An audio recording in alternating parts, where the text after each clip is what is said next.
Leçon 1. Assurer la cybersécurité à domicile. Bonsoir Anna. Avez-vous pensé récemment à la cybersécurité de votre domicile? Bonsoir, John. Oui, en effet. C'est devenu de plus en plus important. Je suis tout à fait d'accord. Quelles mesures prenez-vous pour protéger votre réseau domestique? Tout d'abord, je sécurise mon réseau Wi-Fi avec un mot de passe robuste. Cela empêche tout accès non autorisé. C'est une étape essentielle. Changez-vous régulièrement votre mot de passe? Oui, je le mets à jour tous les quelques mois. Cela ajoute une couche de sécurité supplémentaire. Excellent et pratique. Et vos appareils, comment assurez-vous leur sécurité?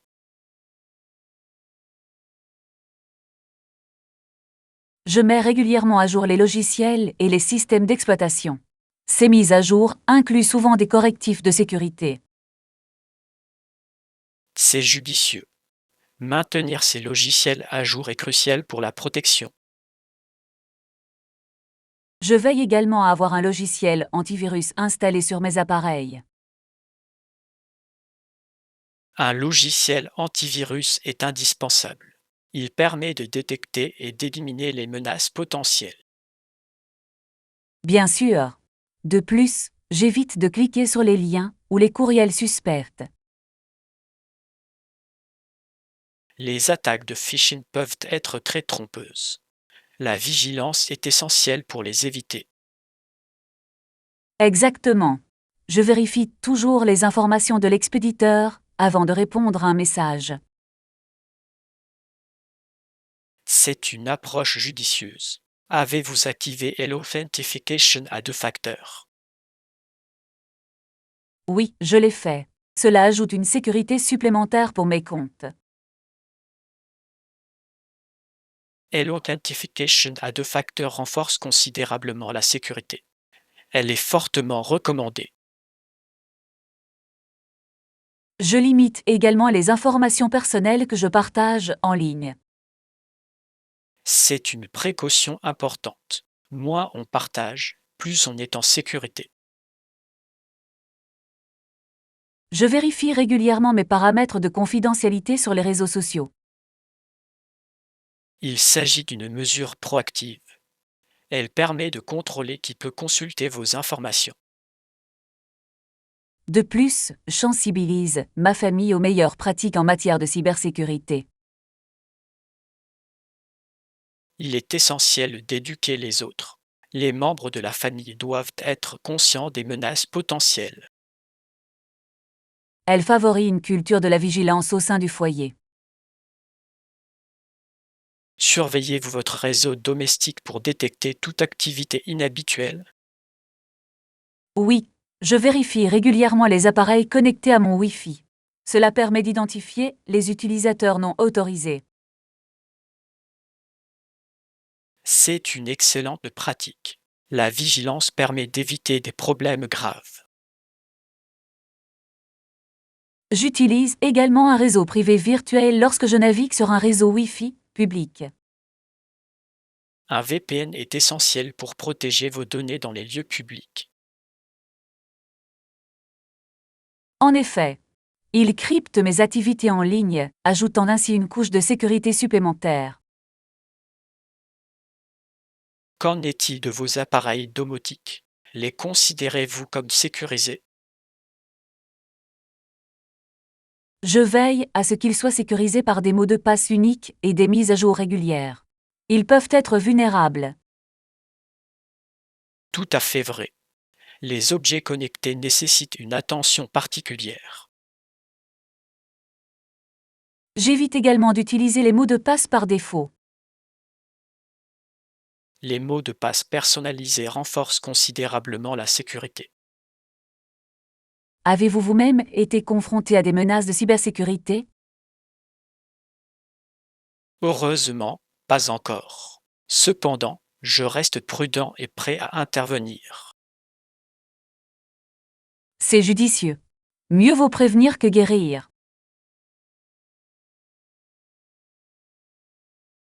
Quel conseil donneriez-vous à une personne qui débute dans le domaine de la cybersécurité? Je recommanderais de commencer par des protections de base, comme des mots de passe forts et des mises à jour régulières.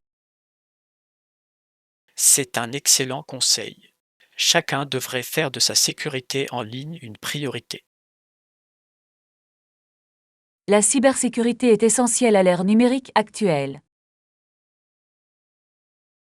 Tout à fait, Anna. Merci d'avoir partagé votre point de vue.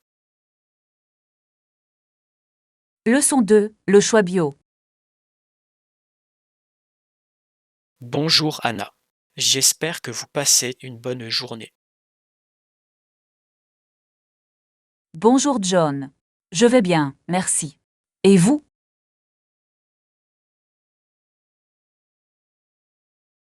Je vais très bien. J'ai réfléchi aux avantages des produits biologiques.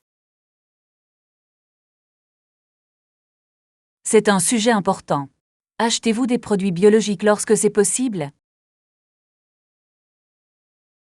J'essaie d'acheter bio dès que possible. Je crois que c'est meilleur pour la santé. Je partage cet avis. Les produits biologiques contiennent souvent moins de produits chimiques. Exactement. De nombreux produits conventionnels contiennent des pesticides et des additifs qui m'inquiètent. Oui, la connaissance de ces substances influence également mes choix. Quel type de produits biologiques préférez-vous? J'achète principalement des fruits et légumes biologiques. À mon avis, ils ont un goût plus frais. Je suis d'accord. La fraîcheur est essentielle au goût. Faites vos courses dans des magasins spécifiques pour trouver des produits bio. Oui, je fréquente régulièrement les marchés de producteurs locaux. On y trouve généralement un grand choix. Soutenir les agriculteurs locaux est un excellent moyen de promouvoir le développement durable. En effet, j'aime savoir d'où viennent mes aliments. J'apprécie également cet aspect. Pensez-vous que les produits biologiques valent leur prix? Bien qu'ils puissent être plus chers, je pense que les bienfaits pour la santé justifient le coût. C'est un point de vue valable. Investir dans la santé est essentiel pour le bien-être à long terme. Qu'en est-il de la viande et des produits laitiers biologiques? Achetez-vous ces produits? J'essaie d'acheter de la viande bio quand c'est possible. À mon avis, cela garantit un meilleur bien-être animal. C'est un point important. Le traitement éthique des animaux devrait être une priorité. Exactement. De plus, les produits laitiers biologiques sont souvent plus nutritifs. Je trouve qu'ils ont souvent une saveur plus riche également. Pensez-vous que les pratiques de l'agriculture biologique sont meilleures pour l'environnement? Oui, les méthodes biologiques contribuent généralement à la santé des sols et à la biodiversité. C'est essentiel pour une agriculture durable. Pensez-vous que davantage de personnes devraient envisager de se tourner vers l'agriculture biologique? Absolument. Une demande accrue pourrait encourager des pratiques plus durables.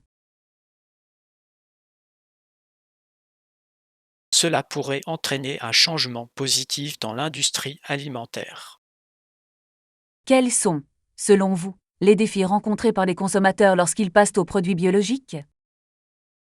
Le coût peut constituer un obstacle important.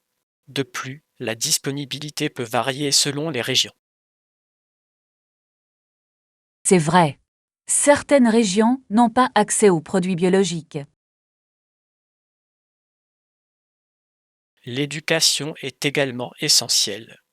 Nombreux sont ceux qui ignorent ses bienfaits. Je suis d'accord. Sensibiliser le public peut mener à des décisions plus éclairées. Avez-vous constaté des bienfaits surprenants liés à la consommation de produits biologiques? J'ai constaté une amélioration de mon niveau d'énergie et de ma digestion depuis que j'ai changé. C'est fantastique. Améliorer sa santé peut inciter d'autres personnes à essayer le bio. Oui, le partage d'expériences peut être un puissant moteur de changement. Auriez-vous des produits spécifiques à recommander à une personne qui découvre le bio? Je suggère de commencer par la douzaine saloparde. Ce sont les fruits et légumes les plus contaminés. C'est un excellent conseil. Se concentrer sur les points clés peut faciliter la transition. De plus, certaines personnes pourraient envisager de cultiver leurs propres légumes biologiques. Cultiver ses propres aliments peut être extrêmement gratifiant et éducatif. Elles permettent aux gens de se reconnecter à leurs sources alimentaires, favorisant ainsi une plus grande appréciation. Merci pour cette discussion enrichissante, Anna. Vos points de vue sont précieux. Merci, John. J'ai beaucoup apprécié notre conversation sur les produits biologiques. Continuons à explorer ensemble, à l'avenir, des choix sains et durables. Leçon 3. Apprendre aux enfants à gérer leur argent. Bonsoir, Anna. J'espère que tu vas bien aujourd'hui. Bonsoir, John. Je vais très bien, merci. Et vous?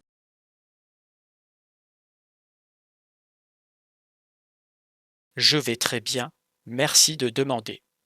Je voulais aborder un sujet essentiel, l'éducation financière des enfants. C'est un sujet important. Les enfants doivent comprendre les concepts financiers dès leur plus jeune âge. Absolument. Quelle méthode utilisez-vous pour enseigner la valeur de l'argent à vos enfants? Je commence par des notions simples, comme l'épargne et les dépenses. Je crois que les enfants devraient apprendre la valeur de l'argent dès leur plus jeune âge. C'est une approche judicieuse. Comment expliquez-vous l'importance de l'épargne? J'utilise souvent une tirelire. Cela leur permet de visualiser le principe de l'épargne. Ils aiment la regarder se remplir. C'est une méthode à la fois ludique et efficace. Avez-vous abordé la question de la fixation d'objectifs financiers avec eux? Oui, je les encourage à se fixer de petits objectifs. Par exemple, économiser pour s'acheter un jouet qu'ils désirent. C'est une excellente idée. Cela enseigne la patience et l'organisation. Je leur présente également la notion de budget. Nous établissons ensemble des budgets simples pour leur argent de poche. Il est essentiel d'enseigner tôt les bases de la gestion budgétaire. Cela leur sera utile plus tard. Je suis d'accord. J'explique que faire un budget permet de gérer son argent intelligemment. Avez-vous pensé à les impliquer dans les dépenses familiales? Oui, je les emmène souvent faire les courses. Je leur montre comment comparer les prix et faire des choix. C'est une excellente façon de les impliquer. Les expériences concrètes sont les meilleurs professeurs. J'aborde également la distinction entre besoin et désir. C'est essentiel à leur compréhension. C'est une leçon précieuse. Les enfants devraient apprendre à gérer leurs dépenses en fonction de leurs priorités. Exactement. Je leur demande de réfléchir à leurs véritables besoins avant de faire des achats. Comment gérez-vous le fait de leur donner de l'argent pour des friandises ou des sorties? J'ai fixé une limite. Ils peuvent choisir comment la dépenser. Cela les encourage à prendre des décisions.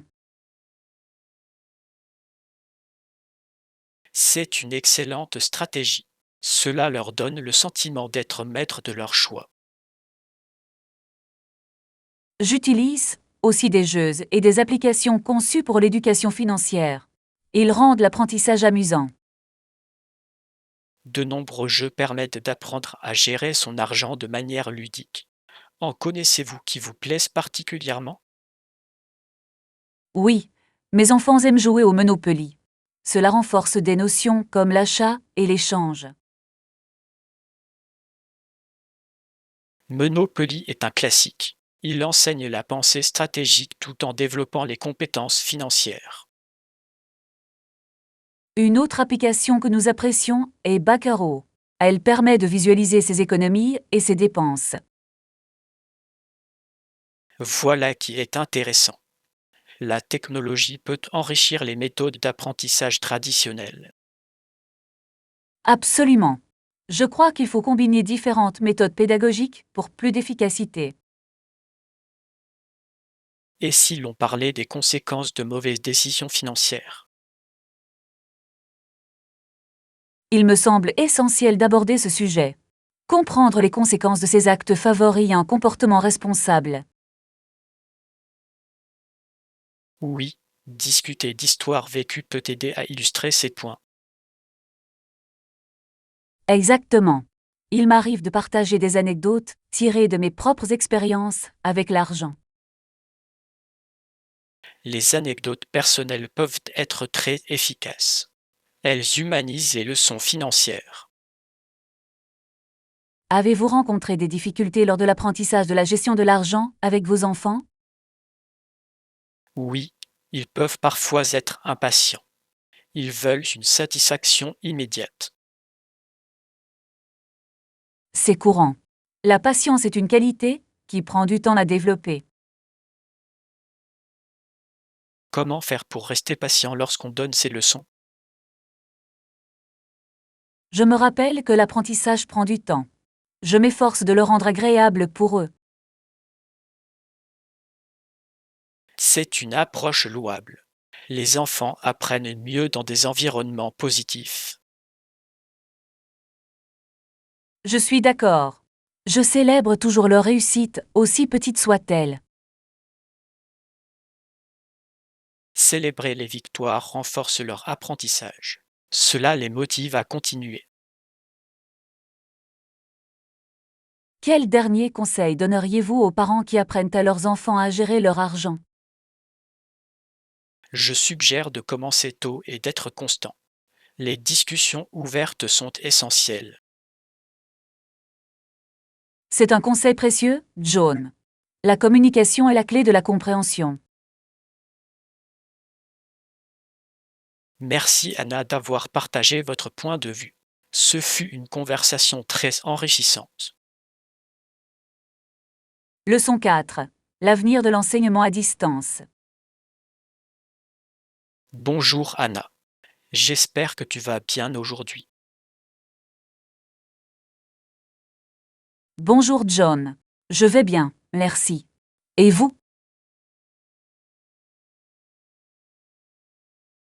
Je vais très bien, en effet. Je voulais discuter avec vous de l'enseignement à distance. Qu'en pensez-vous? L'enseignement à distance est devenu un sujet important ces derniers temps. Je pense qu'il présente à la fois des avantages et des inconvénients. C'est une perspective intéressante. Quel est selon vous le principal avantage? L'un des principaux avantages réside dans la flexibilité. Les étudiants peuvent apprendre à leur propre rythme et depuis n'importe quel endroit. Absolument. La flexibilité peut être très bénéfique pour les familles aux horaires variables. De plus, l'apprentissage à distance permet souvent d'accéder à un plus large éventail de ressources et d'enseignants. Oui, les étudiants peuvent entrer en contact avec des experts du monde entier, élargissant ainsi leurs possibilités d'apprentissage. Cependant, des difficultés subsistent. Par exemple, tous les étudiants ne disposent pas d'un accès Internet fiable. C'est un problème majeur. Les disparités d'accès à la technologie peuvent engendrer des inégalités. Exactement. Cela peut entraver la pleine participation de certains élèves. Qu'en est-il des interactions sociales? Pensez-vous que l'enseignement à distance ait un impact sur cela? Oui, l'interaction sociale est essentielle au développement des compétences en communication. L'apprentissage à distance peut limiter cette interaction. J'ai entendu dire que certains élèves se sentent isolés pendant l'enseignement à distance. Nombreux sont ceux qui éprouvent un sentiment de solitude. Les projets et discussions de groupe peuvent leur manquer. Les enseignants jouent souvent un rôle essentiel dans la création de liens sociaux. Le passage à l'enseignement à distance peut modifier cette dynamique. C'est vrai. Les enseignants doivent trouver des moyens créatifs de favoriser les échanges en ligne. Avez-vous remarqué des stratégies efficaces pour maintenir le lien social en situation de travail à distance? Oui, de nombreux enseignants utilisent les salles de discussion en petits groupes. Cela favorise l'interaction. C'est une approche judicieuse. Les petits groupes peuvent contribuer à atténuer le sentiment d'isolement. De plus, les activités parascolaires virtuelles ont gagné en popularité, permettant aux élèves de se connecter autour d'intérêts communs. Voilà qui est prometteur. Les activités extrascolaires sont essentielles au développement global. En effet, elles encouragent le travail d'équipe et la communication au-delà de la salle de classe. Comment les écoles peuvent-elles améliorer l'expérience d'apprentissage à distance selon vous? Les écoles devraient investir dans la formation des enseignants. Un enseignement en ligne efficace requiert des compétences différentes. Absolument. Le développement professionnel est essentiel pour s'adapter au nouveau environnement d'apprentissage. Je crois également que des retours réguliers de la part des étudiants peuvent améliorer l'expérience d'apprentissage à distance. L'écoute des besoins des étudiants est essentielle à l'amélioration continue. Leurs points de vue peuvent mener à des changements significatifs. Quelle est votre position concernant les modèles hybrides, combinant apprentissage en présentiel et à distance? Je trouve les modèles hybrides très attrayants. Ils peuvent offrir le meilleur des deux mondes. Je suis d'accord. La flexibilité dans l'enseignement en présentiel peut contribuer à atténuer certaines des difficultés de l'apprentissage à distance. De plus, les modèles hybrides pourraient faciliter le retour à l'enseignement traditionnel. Exactement. Les élèves peuvent progressivement se réhabituer aux interactions en présentiel. Pensez-vous que l'enseignement à distance restera une option à long terme pour de nombreux élèves? Je pense que oui. Cette transition a démontré que l'apprentissage à distance peut être efficace lorsqu'il est bien mis en œuvre. C'est pertinent. Les écoles pourraient continuer à proposer des options d'enseignement à distance pour répondre aux différents besoins. Elle encourage également les parents à jouer un rôle plus actif dans l'éducation de leurs enfants. C'est vrai. L'implication des parents peut améliorer la réussite scolaire des élèves, que ce soit en personne ou en ligne. Quels conseils donneriez-vous aux parents qui doivent gérer l'enseignement à distance? Je suggère d'instaurer une routine structurée. La régularité peut aider les élèves à rester concentrés. C'est un excellent conseil. Une routine procure un sentiment de normalité. De plus, les parents devraient encourager une communication ouverte avec les enseignants. Absolument. La collaboration entre parents et enseignants peut permettre un meilleur soutien aux élèves. Merci d'avoir partagé vos réflexions, Anna. Cette conversation a été très instructive. Leçon 5. Comprendre l'empreinte carbone. Bonjour Anna. J'espère que vous passez une excellente journée. Bonjour John. Je vais bien, merci. Et vous?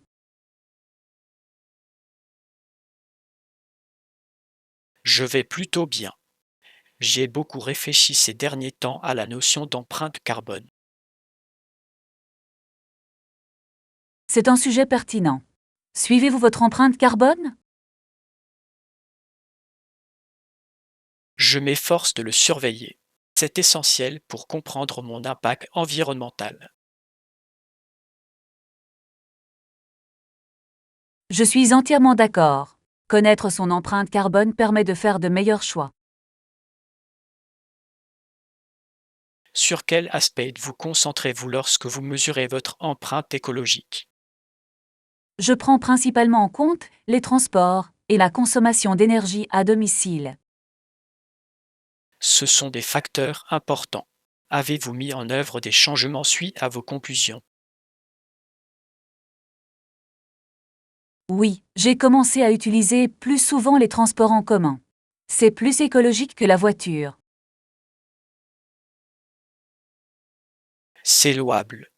Les transports en commun peuvent réduire considérablement les émissions. De plus, je fais plus attention à ma consommation d'électricité. Comment gérez-vous cela? Prenez-vous des mesures spécifiques? J'éteins les lumières et je débranche les appareils quand je ne les utilise pas. De simples gestes peuvent faire toute la différence. Absolument. De petites actions cumulées au fil du temps peuvent mener à des réductions substantielles. Suivez-vous également votre consommation d'eau? Oui, économiser l'eau est un autre aspect crucial de la réduction de son empreinte carbone. J'ai installé des robinets à faible débit chez moi pour remédier à ce problème. C'est un choix judicieux. Il permet d'économiser l'eau sans sacrifier la pression. Avez-vous envisagé de réduire votre consommation de viande pour diminuer votre empreinte carbone? Oui, j'ai commencé à intégrer davantage de repas à base de plantes dans mon alimentation. Ils ont un impact environnemental moindre. C'est une excellente initiative. Même de petits changements alimentaires peuvent contribuer au développement durable. Auriez-vous des conseils pour quelqu'un qui souhaite commencer à suivre son empreinte carbone? Je recommande d'utiliser les calculateurs en ligne. Ils peuvent fournir une bonne estimation basée sur les habitudes individuelles. Cela semble utile. Cela peut sensibiliser et encourager le changement. Oui, suivre ces progrès peut renforcer son engagement en faveur d'un mode de vie durable. Avez-vous rencontré des difficultés en essayant de réduire votre empreinte écologique? Il est parfois difficile de trouver des options durables lorsqu'on fait ses courses. C'est un problème courant. La disponibilité peut varier selon l'emplacement. Je fais généralement des recherches sur les marques qui privilégient le développement durable et les pratiques éco-responsables. C'est intelligent. Soutenir les entreprises responsables peut engendrer des changements positifs sur le marché. Pensez-vous qu'il faudrait sensibiliser davantage de personnes à l'empreinte carbone? Absolument. Une meilleure sensibilisation pourrait mener à une action collective plus importante contre le changement climatique. Je suis d'accord. L'éducation est le fondement d'une prise de décision éclairée. Quels autres domaines pensez-vous qu'il faille se concentrer dans les discussions sur le développement durable? Je crois que la réduction des déchets est essentielle. Beaucoup ignorent l'impact des déchets mis en décharge. C'est vrai. Il faudrait davantage insister sur la réduction, la réutilisation et le recyclage. Le compostage peut également réduire considérablement le gaspillage alimentaire. Oui, le compostage enrichit le sol et minimise les déchets simultanément. Avez-vous pensé au compostage? J'ai pensé à installer un composteur. Cela me semble gratifiant et bénéfique. C'est tout à fait vrai.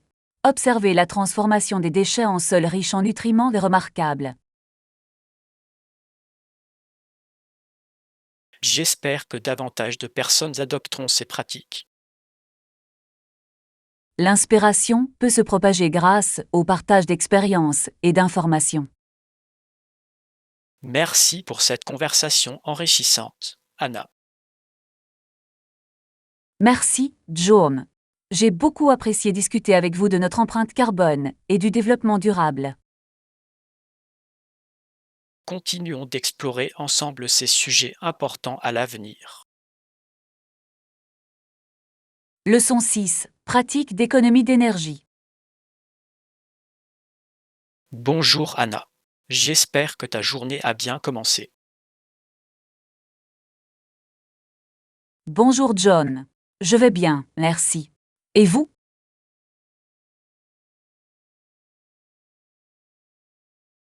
Je vais très bien. J'ai beaucoup réfléchi ces derniers temps aux économies d'énergie. C'est un sujet important. Économiser l'énergie est essentiel à la fois pour l'environnement et pour nos factures. Je suis tout à fait d'accord. Quelles mesures concrètes prenez-vous pour économiser l'énergie à la maison? Une des premières choses que je fais, c'est de passer aux ampoules basse consommation. Elles consomment moins d'électricité. C'est une excellente initiative. Avez-vous constaté une différence sur vos factures d'énergie? Oui, effectivement. Mes factures ont diminué depuis que j'ai effectué ce changement. J'ai entendu dire que l'utilisation de la lumière naturelle pendant la journée pouvait également être utile. Absolument. J'essaie d'ouvrir mes rideaux et de laisser entrer le plus de lumière possible. C'est une approche judicieuse. La lumière naturelle crée également une atmosphère agréable. J'éteins aussi les lumières quand je quitte une pièce. C'est une habitude simple, mais très efficace. Chaque petit geste compte. Pensez-vous à débrancher vos appareils lorsqu'ils ne sont pas utilisés? Oui, c'est exact. De nombreux appareils continuent de consommer de l'énergie même lorsqu'ils sont éteints. On parle alors de consommation fantôme. C'est un point crucial. J'ai commencé à utiliser des multiprises pour me faciliter la tâche. C'est une excellente idée. Les multiprises permettent de débrancher facilement plusieurs appareils à la fois. Qu'en est-il du chauffage et de la climatisation? Comment les gérez-vous efficacement? Je règle mon thermostat quelques degrés plus bas en hiver et plus haut en été. Ces ajustements peuvent permettre de réaliser d'importantes économies d'énergie au fil du temps. Oui, c'est possible. Je veille également à ce que ma maison soit bien isolée pour conserver la température. L'isolation est essentielle. Elle empêche les pertes d'énergie, rendant le chauffage et la climatisation plus efficaces. J'ai également investi dans des appareils électroménagers à faible consommation d'énergie. Ils consomment moins d'énergie que les anciens modèles. C'est un investissement judicieux. Le coût initial peut s'avérer rentable à long terme. Absolument. Avez-vous des habitudes particulières pour économiser l'énergie? J'essaie de limiter ma consommation d'eau chaude. Je prends des douches plus courtes et je lave mon linge à l'eau froide. Excellentes habitudes. C'est surprenant la quantité d'énergie que peut consommer l'eau chaude. De plus, je cuisine par petites quantités pour économiser de l'énergie et du temps. Cuisiner en grande quantité est efficace. Cela facilite également la préparation des repas. Utilisez-vous des sources d'énergie renouvelables comme des panneaux solaires? Je n'ai pas encore de panneaux solaires, mais je prévois d'en installer l'année prochaine. C'est formidable. Elles peuvent réduire considérablement votre dépendance aux sources d'énergie traditionnelles.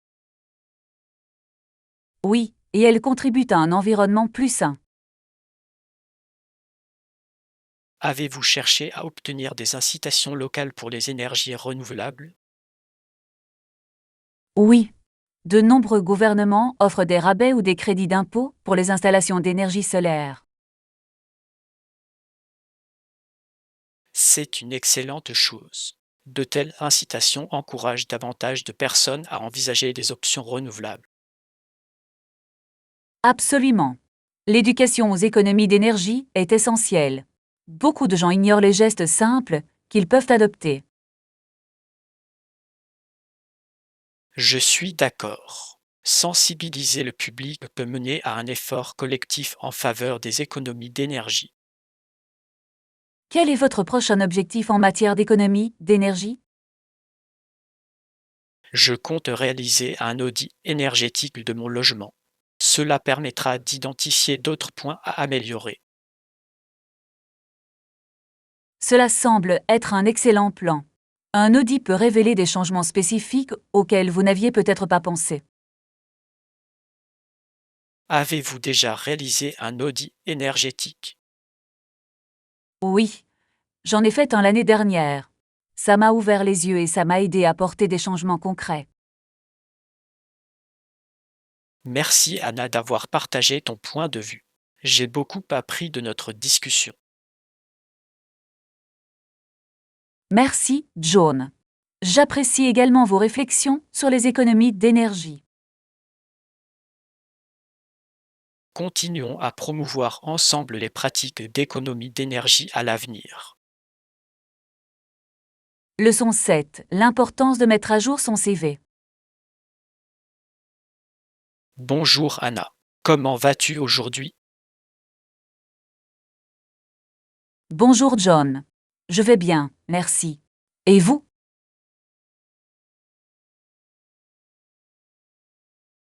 Je vais très bien. Je réfléchissais à l'importance de mettre à jour son CV. C'est un sujet crucial. À quelle fréquence mettez-vous à jour votre CV? J'essaie de mettre à jour mon CV tous les 6 mois. Cela me permet de garder une trace de mes réalisations. C'est une approche judicieuse. Des mises à jour fréquentes permettent de ne pas oublier les détails importants. Exactement. Et vous? À quelle fréquence les consultez-vous? Je révise le mien chaque année. Cependant, je le mets également à jour après des réalisations importantes. C'est une bonne stratégie. Noter les réussites au fur et à mesure facilite la mise à jour. En effet, il est essentiel de reconnaître même les petites réussites. Pensez-vous que les gens négligent souvent leur CV? Oui, beaucoup le font. Ils ne les mettent à jour que lorsqu'ils cherchent un emploi, ce qui est une erreur. Je suis d'accord. Des mises à jour régulières contribuent à maintenir une image professionnelle.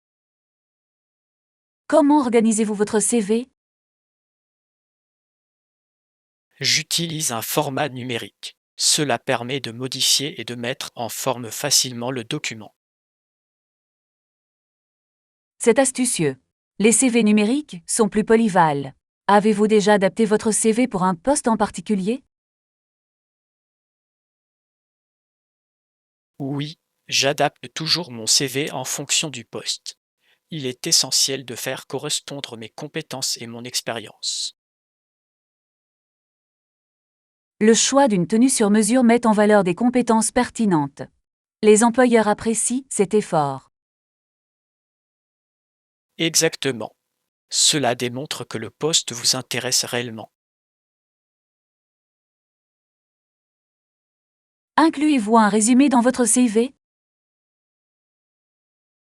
Oui, un résumé donne un aperçu rapide de mes qualifications et de mes aspirations. C'est efficace. Cela attire immédiatement l'attention. Avez-vous déjà reçu des commentaires sur votre CV de la part de quelqu'un d'autre? Oui, j'ai déjà demandé à un mentor de relire le mien. Ces commentaires m'ont été très utiles. C'est une excellente idée. Un regard neuf peut révéler des pistes d'amélioration. Quel conseil donneriez-vous à quelqu'un qui rédige son premier CV? Je recommande d'être concis. Une page suffit généralement pour les personnes en début de carrière. C'est un conseil important. La clarté et la concision améliorent la lisibilité. De plus, il convient de se concentrer sur les réalisations plutôt que sur les seules tâches accomplies. Absolument. Mettre en avant ces réussites attire l'attention. Pensez-vous que la mise en page d'un CV soit importante? Oui, une mise en page organisée et propre peut faire une différence significative. Un design professionnel témoigne d'un souci du détail. Il est le reflet de la personnalité. Absolument. Cependant, il faut veiller à ce que le design ne prenne pas le pas sur le contenu. Le contenu doit toujours primer. La substance sur la forme est essentielle. Avez-vous envisagé d'utiliser des modèles pour votre CV? Oui, mais je préfère personnaliser le format. Ça me paraît plus personnel. C'est compréhensible. La personnalisation peut vous démarquer des autres. Que pensez-vous d'inclure les liens vers les réseaux sociaux sur un CV? Si les réseaux sociaux sont utilisés de manière professionnelle, je pense qu'ils peuvent être bénéfiques. Ils permettent de mettre en valeur votre travail et votre réseau. C'est un argument valable. Les plateformes comme LinkedIn sont excellentes pour le réseautage. Oui, cela permet aux employeurs potentiels de consulter vos réalisations professionnelles. Comment gérez-vous les périodes d'inactivité dans votre parcours professionnel? Je les aborde avec franchise en soulignant toute expérience pertinente vécue durant cette période. La transparence est essentielle. Les employeurs apprécient l'honnêteté. Diriez-vous que le développement continu des compétences est crucial pour maintenir un CV pertinent? Absolument. La formation continue améliore l'employabilité et témoigne de la capacité d'adaptation. Je suis d'accord. Se perfectionner peut faire une différence significative dans ses perspectives de carrière. Merci Anna d'avoir partagé votre point de vue. Cette conversation a été très instructive. Merci, John. J'ai beaucoup apprécié discuter avec vous de l'importance des CV et du développement de carrière. Continuons d'explorer davantage de sujets liés à la carrière à l'avenir. Leçon 8. Le débat sur les préférences en matière d'exercice physique. Bonsoir Anna. J'espère que tu passes une excellente journée. Bonsoir, John. Je vais très bien, merci. Et vous?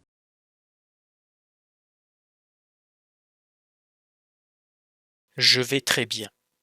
Je voulais aborder un sujet qui intéresse beaucoup de monde, les préférences en matière d'exercice physique. Préférez-vous les entraînements en groupe ou en solo?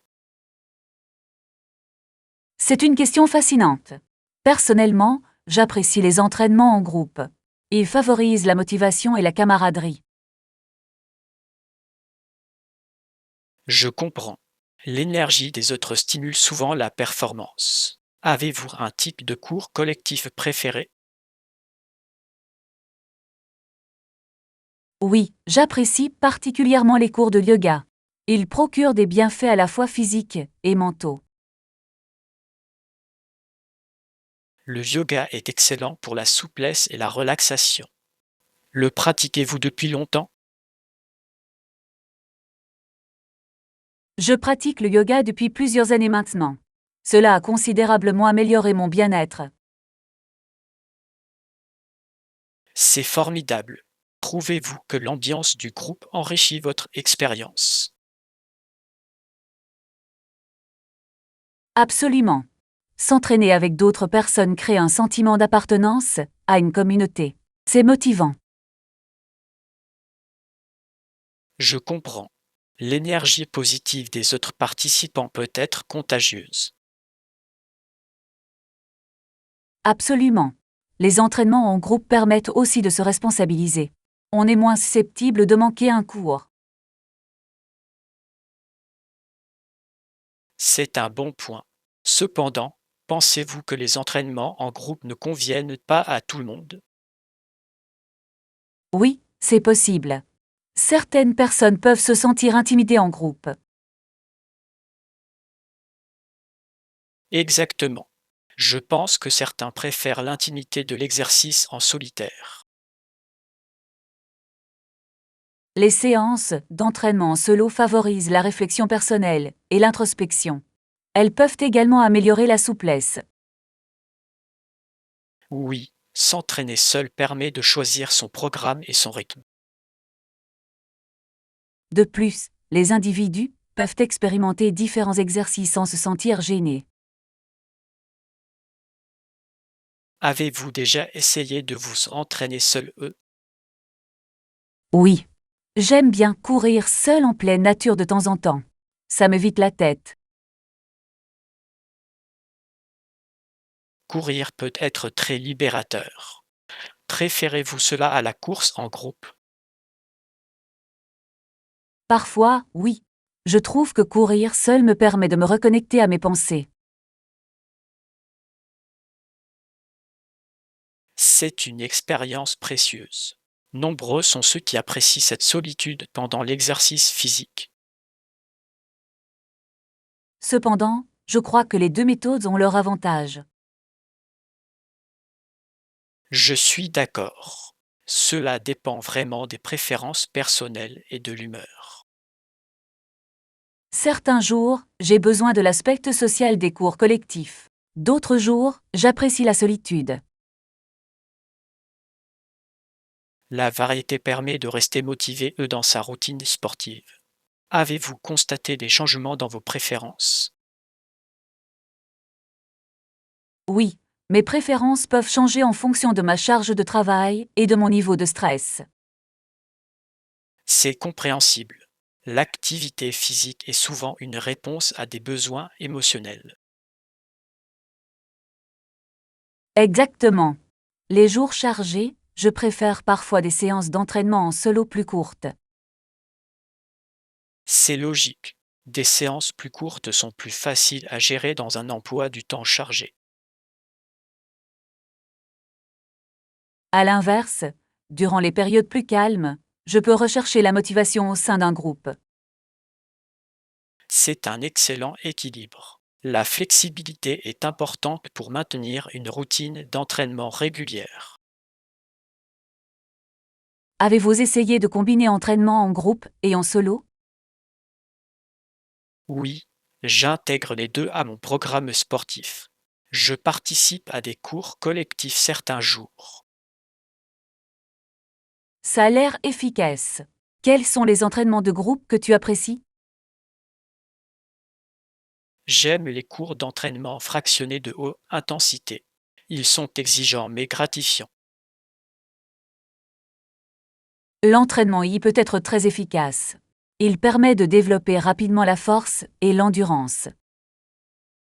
J'apprécie également le fait que cela permet un soutien communautaire lors d'entraînements difficiles. Absolument. Les encouragements peuvent inciter les individus à travailler davantage. Quels conseils donneriez-vous à quelqu'un qui envisage de commencer des entraînements, que ce soit en groupe ou en solo?